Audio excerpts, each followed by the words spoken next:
ఆంధ్రప్రదేశ్లో ఇప్పుడు ఎన్డీఏ పక్షాల నేతల హడావిడి అంతా ఇంత కాదు. వైజాగ్ స్టీల్ ప్లాంట్కి సంబంధించి 11,440 కోట్ల రూపాయల ప్యాకేజ్ సాధించామంటూ సంబరాలు చేసుకుంటున్నారు. ఇక విశాఖ ఉక్కుని పరిరక్షించినట్టే అన్నట్టుగా కథనాలు వస్తున్నాయి. విశాఖ ఉక్కు సంకల్పం అన్నట్టుగా పత్రికల్లో రాతలు వస్తున్నాయి. ఇంతకీ 11,440 కోట్ల రూపాయల వెనక అసలు మతలబు ఏంటి? ఈ మొత్తం ప్యాకేజ్ వెనక అసలు కారణం ఏంటి? ఈ ప్యాకేజ్తో వైజాగ్ స్టీల్ ప్లాంటు పరిరక్షణ జరిగిపోయినట్టేనా? ప్లాంట్లో ఇక ప్రైవేటీకరణ ఊసే ఉండదా? ఉద్యోగుల వేతనాలు వస్తాయా? ప్లాంట్ మళ్ళీ తన సామర్థ్యానికి తగ్గట్టుగా ఉత్పత్తి చేసేదానికోసం అవకాశం ఉంటుందా? ఇవి అసలైన ప్రశ్నలు.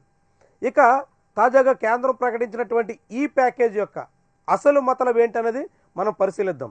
ఈ ప్యాకేజీలో 10,000 కోట్ల రూపాయల సహాయం ప్రకటించాం అంటూ స్వయంగా ప్రధానమంత్రి చెప్పుకొచ్చారు. కానీ తెలుగు మీడియాలోకి వచ్చేసరికి, ఎన్డీఏ పక్షాల నేతల నోట్లోకి వచ్చేసరికి 11,440 కోట్ల రూపాయలు అయింది. ఎందుకని ప్రధానమంత్రి 10,000 కోట్లు అన్నారు, వీళ్ళు 11,440 కోట్లు అంటున్నారు? కీలకమైనటువంటి అంశం. ఇప్పుడు జరుగుతున్నటువంటి ప్రసారం మొత్తం 11,440 కోట్ల రూపాయలు, 11,440 కోట్ల రూపాయల ప్యాకేజ్ ఇచ్చినట్టుగా చెబుతున్నారు. కానీ ఇందులో 1,640 కోట్లు ఇంతకు ముందే అంటే సెప్టెంబర్లోనే ప్రకటించున్నారు. ఈ మొత్తాన్ని సెప్టెంబర్లోనే ప్రకటించున్నారు. ఇందులో మళ్ళీ 500 కోట్లు ఉక్కు శాఖ, 1,100 కోట్లు కేంద్ర ఆర్థిక మంత్రిత్వ శాఖ పోతే ఇక 9,800 కోట్ల రూపాయలు మాత్రమే ఇప్పుడు ప్రకటించినటువంటి మొత్తము. విశాఖ స్టీల్ ప్లాంట్కి 11,400 కోట్ల రూపాయలంటూ ప్రచారం సాగుతున్నప్పటికీ ఇప్పుడు అధికారికంగా వెల్లడించింది కేవలం 9,840 కోట్ల రూపాయలు మాత్రమే. మిగిలినటువంటి 1,640 కోట్ల రూపాయలు ఇప్పటికే సెప్టెంబర్లో ప్రకటించారు. ప్రకటించిన దాన్ని బ్యాంకుల్లోనూ కేంద్ర ప్రభుత్వం రావాల్సినటువంటి పన్నుల వాటాలోనూ జమ వేసుకున్నారు. ఇక మిగిలింది 9,800 కోట్లు.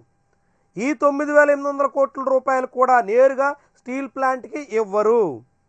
అధికారికంగా విడుదల చేసినటువంటి ఉత్తర్వుల్లోనే స్టీల్ ప్లాంట్కి 9,800 కోట్ల రూపాయలు కనీసం ఉద్యోగుల వేతన బకాయిలు కానీ, ఉద్యోగులకు రావాల్సినటువంటి ఇతర బెనిఫిట్స్ విషయంలో కానీ చెల్లించడానికి లేదు. అంతేకాదు ప్లాంట్కి ముడిసరుకు కొనడానికి కూడా ఈ నిధులు ఖర్చు చేయడానికి లేదు. వైజాగ్ స్టీల్ ప్లాంట్కి అసలైనటువంటి సమస్య ముడిసరుకు. ముడిసరుకు లేకపోవడం వల్లే బ్లాస్ట్ ఫర్నేసులు కూడా మూసుకోవాల్సినటువంటి దుస్థితిలోకి వైజాగ్ స్టీల్ ప్లాంట్ వెళ్ళింది. అలాంటి స్టీల్ ప్లాంట్లో ఇప్పుడు 9,800 కోట్ల రూపాయలు ఇచ్చినప్పటికి కూడా ఆ మొత్తాన్ని ముడిసరుకు కొనడానికి కూడా లేదు అంటూ కేంద్రం ఆదేశాలు ఇచ్చింది. మరి ఇంకెందుకు ఈ 9,800 కోట్లు అంటే బ్యాంకులకి చెల్లించాల్సినటువంటి బకాయిలకి జమ వేసుకోవడానికి అని కేంద్రం చెప్తుంది. ఇప్పుడు రేపు మార్చి 31 నాటికి కేంద్ర ప్రభుత్వం ఇందులో ఈ 9,800 కోట్లలో 6,500 కోట్ల రూపాయలు విడుదల చేస్తుంది. 6,500 కోట్ల రూపాయలు మార్చి నాటికి విడుదల చేస్తుంది. ఈ 6,500 కోట్లలో మళ్ళీ బ్యాంకులకు చెల్లించాల్సినటువంటి, బ్యాంకులకు ఇవ్వాల్సినటువంటి బకాయిల కింద జమ చేసుకుంటారు. అంటే ఇప్పుడు విడుదల చేసినటువంటి ప్యాకేజీలో వచ్చింది ప్లాంట్కి పైసా ప్రయోజనం లేదు. ప్లాంట్లో ఉద్యోగులకు కానీ, కాంట్రాక్ట్ కార్మికులు కానీ, ప్లాంట్కు భూములు ఇచ్చినటువంటి నిర్వాసితులకు కానీ, 4 నెలలుగా జీతాలు రాకుండా సతమతమవుతున్నటువంటి వాళ్ళకి కానీ ఎవ్వరికి ఈ కోట్లలో, ఈ ప్యాకేజీల్లో, ఈ ప్రభుత్వం ప్రకటించినటువంటి మొత్తంలో ఒక్క పైసా ప్రయోజనం లేదు. మరి ఎవరికి ప్రయోజనం అంటే బ్యాంకులకు ఉన్నటువంటి బకాయిలు చెల్లించడానికి మాత్రమే ఈ మొత్తాన్ని వినియోగించాల్సి ఉంటుంది. మిగిలిన మొత్తం 9,800 కోట్ల రూపాయల్లో ఈ ఏడాది అంటే 2025 డిసెంబర్ 31 నాటికి ఇస్తారు. ఇది డిసెంబర్ 31 అంటే 2025 ఆఖరి నాటికి మాత్రమే చెల్లిస్తారు.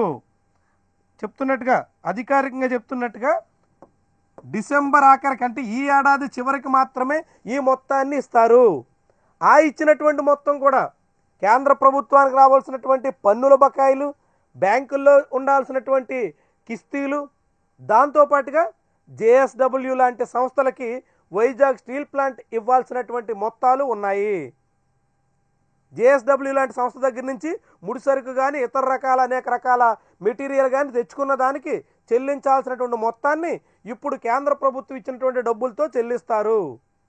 ఇదేమీ సిబ్బందికి కానీ లేదంటే ప్లాంట్ పరిరక్షణకు కానీ ప్లాంట్ బాగుకు కానీ సంబంధించినటువంటి వ్యవహారం కాదు.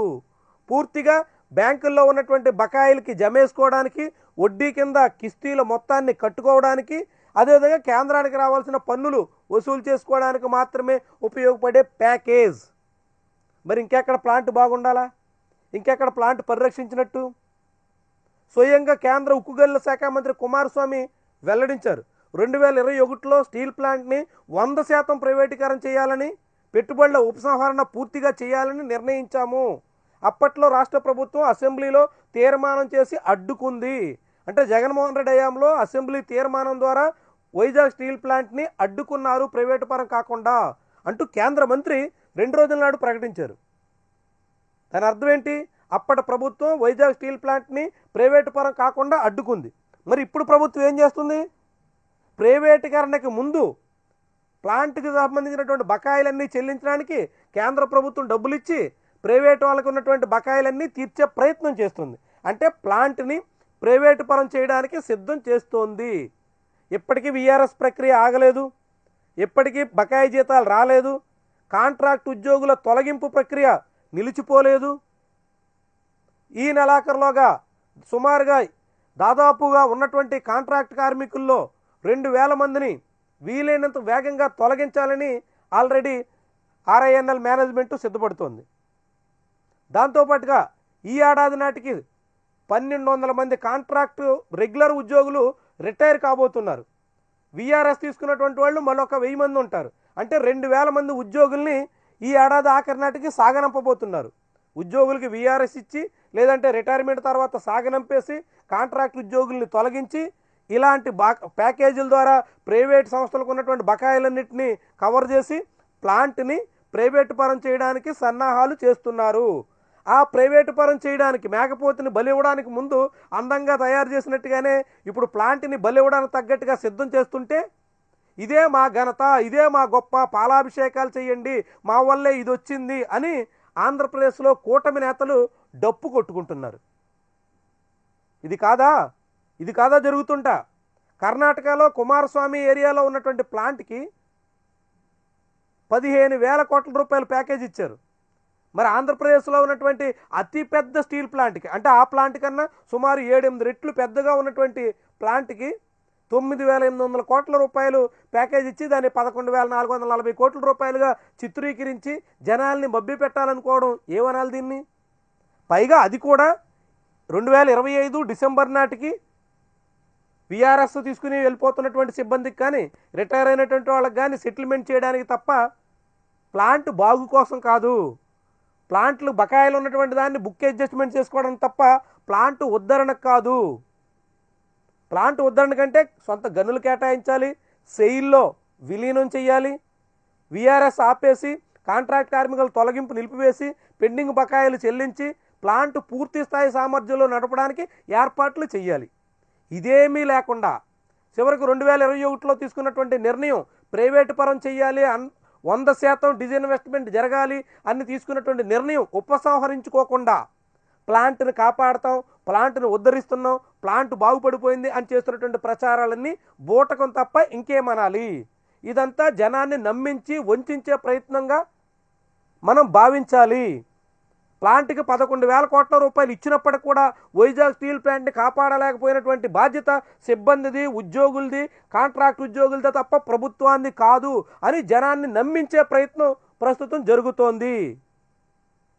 ఒక కుక్కని, పిచ్చి కుక్కని ముద్ర వేసి చంపేదానికి ప్రయత్నం చేసినట్టుగా ఇప్పుడు స్టీల్ ప్లాంట్ కోసం కేంద్రం ఉదారంగా 11,000 కోట్లు ఇచ్చినప్పటికి కూడా ప్లాంట్ని కాపాడలేకపోయారు అని అక్కడ ఉన్నటువంటి సిబ్బంది మీద, కాంట్రాక్ట్ కార్మికుల మీద, పనిచేస్తున్నటువంటి వాళ్ళ మీద నెపం నెట్టడానికి తగ్గట్టుగా మొత్తం స్కెచ్ నడుస్తోంది. ఇది వైజాగ్ స్టీల్ ప్లాంట్ని కాపాడడానికి కాదు, ఆంధ్రుల హక్కు లాంటి విశాఖ ఉక్కుని పరిరక్షించడానికి అసలు కాదు. చాలా పెద్ద డ్రామా వ్యవహారం దీని వెనక సాగుతోంది. మొత్తంగా వైజాగ్ స్టీల్ని మింగేయడానికి సాగుతున్నటువంటి ప్రయత్నంలో భాగంగానే ఈ ప్రచారాన్ని మనం చూడాలి. దీన్ని కూడా ఘనతగా చెప్పుకుంటున్నటువంటి నాయకుల అసలు గుట్టు అర్థం చేసుకోవాల్సినటువంటి అవసరం ఎంతైనా ఉంది. వీడియో నచ్చితే లైక్ చేయండి, కామెంట్ రాయండి, షేర్ చేసి సబ్స్క్రైబ్ కూడా చేయండి. Thank you for watching.